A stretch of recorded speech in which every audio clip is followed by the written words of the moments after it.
ಸುಮಾರು 60,000ಕ್ಕೂ ಹೆಚ್ಚು ಬೇಕರಿ ಕಾಂಡಿಮೆಂಟ್ಸ್ಗಳು ಕೆಲಸ ಮಾಡ್ತಾ ಇದ್ದಾವೆ, ಬೀಡಾ ಅಂಗಡಿಗಳು ಕೆಲಸ ಮಾಡ್ತಾ ಇದ್ದಾವೆ. ಅವರು ಎಲ್ಲರಿಗೂ ಕೂಡ ನೋಟಿಸ್ ಕಳಿಸುವಂಥ ಕೆಲಸ ಮಾಡ್ತಾ ಇದೆ. ಈಗಾಗಲೇ ನನ್ನ ಹತ್ರ 100ರಿಂದ 150 ಫಾರಮ್ಗಳು ನಿನ್ನೆಯಿಂದನೇ ಬಂದಿದೆ. ಈ ಥರ ಕಳಿಸಿದ್ದಾರೆ, ಏನು ಮಾಡೋದು ಅಂತ ಹೇಳ್ಬಿಟ್ಟು. ಇದೇನಾಗಿದೆ ಅಂದರೆ ಬಡವರಿಗೆ ಒಂದು ಮರಣ ಶಾಸನ ಆಗಿದೆ. ಅವ್ರೇನೋ ಮುಖ್ಯವಾಹಿನಿಗೆ ಬರಬೇಕಂತ ಸಾಲ ಸೂಲ ಮಾಡಿಬಿಟ್ಟು ಇವರು ಒಂದು ಉದ್ಯಮವನ್ನು ನಡೆಸ್ತಾ ಇದ್ದಾರೆ, ಸಣ್ಣ ಒಂದು ಉದ್ಯಮವನ್ನು ನಡೆಸ್ತಾ ಇದ್ದಾರೆ.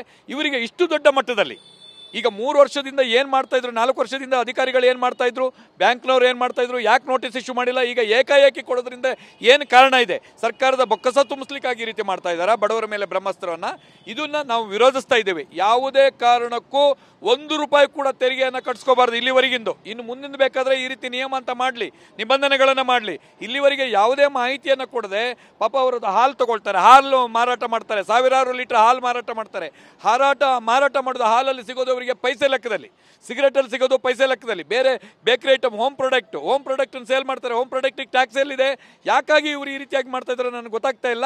ಈಗಾಗಲೇ ನಾವೆಲ್ಲರೂ ಎಲ್ಲರ ಒಂದು ಮಾಹಿತಿಯನ್ನು ಕಲೆ ಹಾಕ್ತಾ ಇದ್ದೀವಿ. ಸುಮಾರು 50ರಿಂದ 60 ಸಾವಿರ ನಮ್ಮಲ್ಲಿರೋರಿಗೆ ಎಲ್ರಿಗೂ ನೋಟಿಸ್ ಬಂದೇ ಬರುತ್ತೆ ಅಂತ ನನಗೆ ಗೊತ್ತಿದೆ. ಎಲ್ಲರೂ ಸೇರಿ ಬೇಕರಿಗಳಾಗಿರ್ಬೋದು, ಕಾಂಡಿಮೆಂಟ್ಸ್ ಆಗಿರ್ಬೋದು, ಬೀಡಾ ಅಂಗಡಿ ಆಗಿರ್ಬೋದು, ಗೋಬಿ ಮಂಚೂರಿ ಮಾಡೋರಾಗಿರ್ಬೋದು, ಫ್ರೈಡ್ ರೈಸ್ ಮಾಡೋರಾಗಿರ್ಬೋದು, ಕಬಾಬ್ ಮಾರೋರಾಗಿರ್ಬೋದು, ಬೀದಿ ಬದಿ ವ್ಯಾಪಾರಿಗಳಾಗಿರ್ಬೋದು, ಎಲ್ಲರೂ ಸೇರಿ ನಾವು ಸರ್ಕಾರವನ್ನು ಇದು ತಕ್ಷಣ ಇವರೇನಾದರೂ ಇದನ್ನು ವಜಾಗೊಳಿಸಿ ಮಾಹಿತಿಯನ್ನು ಕೊಟ್ಟು ಇಲ್ಲಿವರೆಗೆ ಇದ್ದಿದ್ದು ಅಷ್ಟನ್ನು ಇದು ಮಾಡಿಬಿಡ್ಬೇಕಾಗುತ್ತೆ, ನಿಲ್ಲಿಸಿಬಿಡ್ಬೇಕು. ಯಾವುದೇ ಕಾರಣಕ್ಕೂ ಟ್ಯಾಕ್ಸ್ ತೊಗೊಳ್ಳಲ್ಲ ಅಂತ ಹೇಳಬೇಕಾಗುತ್ತೆ. ಯಾಕಂದರೆ ಮಾಹಿತಿ ಕೊಡದೇ ಇರೋದು ಇವರು ತಪ್ಪಿದೆ, ಮಾಹಿತಿ ಕೊಡದೇ ಈ ರೀತಿಯಾಗಿ ಮಾಹಿತಿ ಕೊಟ್ಟಿರೋದು ತಪ್ಪಿದೆ. ಇದನ್ನು ತಕ್ಷಣವಾಗಿ ಯಾವುದೇ ಕಾರಣಕ್ಕೂ ನಿಮಗೆ ತೆರಿಗೆಯನ್ನು ತಗೊಳ್ಳಲ್ಲ, ಇನ್ನು ಮುಂದಿನ ದಿನಗಳಲ್ಲಿ ತಗೊಳ್ತೀವಿ ಅನ್ನೋ ಒಂದು ಮಾಹಿತಿಯನ್ನು ಸರ್ಕಾರ ಕೊಟ್ಟಿಲ್ಲ ಅಂತ ಹೇಳಿದೆ. ಹೋದರೆ ನಾವು ಕಡಿಮೆ ಅಂದರು 1 ಲಕ್ಷ ಜನ ಈ ಒಂದು ಪ್ರತಿಭಟನೆಯಲ್ಲಿ ನಾವು ಪಾಲ್ಗೊಳ್ಬೇಕಾಗತ್ತೆ. ಸರ್ಕಾರದ ವಿರುದ್ಧ ನಾವು ಧರಣಿ ಕೂರಬೇಕಾಗುತ್ತೆ. ಯಾಕೆಂದರೆ ಇವರಿಗೆ ಕಟ್ಟಲಿಕ್ಕಂತೂ ಆಗಲ್ಲ, ಹಣ ಕಟ್ಟಲಿಕ್ಕೆ ಯಾವ ಕಾರಣಕ್ಕೂ ಆಗಲ್ಲ. ಇವರಿಗೆ ಒಂದೇ ಗತಿಯಾಗಿದೆ. ಈ ಮನುಷ್ಯನ ಬದುಕಬೇಕು ಅನ್ನಂಗಿದ್ರೆ, ಸರ್ಕಾರಕ್ಕೆ ಬಡತನ ನಿರ್ಮೂಲನೆ ಮಾಡಬೇಕು ಅನ್ನಂಗಿದ್ರೆ ತಕ್ಷಣ ಇದಕ್ಕೆ ಎಚ್ಚೆತ್ಕೊಳ್ಬೇಕಾಗುತ್ತದೆ.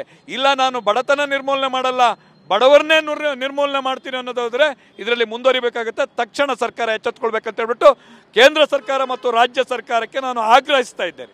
ಮುಂದಿನ ಹೋರಾಟ ಮತ್ತು ಮುಂದಿನ ಸಿದ್ಧತೆ ಯಾವ ಥರ ಬಗ್ಗೆ? ಯಾಕೆಂತ ಹೇಳಿದ್ರೆ ಒಬ್ಬೊಬ್ಬರಿಗೂ 40 ಲಕ್ಷ 50 ಲಕ್ಷ ಅವರ ಜೀವಮಾನವೆಲ್ಲವೂ ಕೂಡ ಇಷ್ಟು ಟ್ಯಾಕ್ಸನ್ನು ಕಟ್ಟಲಿಕ್ಕೆ ಸಾಧ್ಯವಿಲ್ಲ.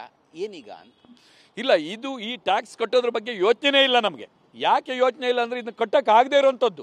ಬೇಕರಿಯನ್ನು ಲಾಸ್ ಆಗಿ ಮನೇಲಿ ಕೂತ್ಕೊಂಡವನಿಗೆ ಕೂಡ ನೋಟಿಸ್ ಬಂದಿದೆ, ಲಾಸ್ ಆಗಿ ಬೇಕರಿಯನ್ನು ಬಿಟ್ಟು ಹೋದವನಿಗೆ ಕೂಡ ಈ ನೋಟಿಸ್ ಬಂದಿದೆ. ಯಾವುದೇ ಕಾರಣಕ್ಕೂ ಇದನ್ನು ನಾವು ಕಟ್ಟಲಿಕ್ಕೆ ಆಗಲ್ಲ. ಸರ್ಕಾರವೇ ಇದಕ್ಕೆ ತಕ್ಷಣ ಪರಿಹಾರ ಸೂಚನೆ ಮಾಡಬೇಕು. ಇಲ್ಲ ಅಂತ ಹೇಳಿದ್ದೆ ಹೋದಾದರೆ ಸುಮಾರು ಅತಿ ಶೀಘ್ರದಲ್ಲಿ, ಇದೇನು ಜಾಸ್ತಿ ದಿನ ಇಲ್ಲ, ಯಾಕೆಂದರೆ ಅದಕ್ಕೆಲ್ಲದಕ್ಕೂ ನಿಗದಿಯನ್ನು ಅಳವಡಿಸಿದ್ದಾರೆ. 18% ಇದು ಕಟ್ಟಬೇಕಂತ ಕೂಡ, ದಂಡ ಕಟ್ಟಬೇಕಂತ ಕೂಡ ಹೇಳಿದ್ದಾರೆ. ಆದ್ದರಿಂದ ಇದಾಗಿಲ್ಲ ಅಂತ ಹೇಳಿದರೆ 1 ಲಕ್ಷ ಜನ ಸೇರಿ ನಾವು ಹೋರಾಟವನ್ನು ಮಾಡಬೇಕಾಗುತ್ತೆ. ಸರ್ಕಾರ ಎಚ್ಚೆತ್ಕೋಬೇಕಾಗುತ್ತೆ. ಇದರ ಪರಿಣಾಮ ಸರ್ಕಾರ ನೋಡ್ಕೋಬೇಕಾಗುತ್ತೆ.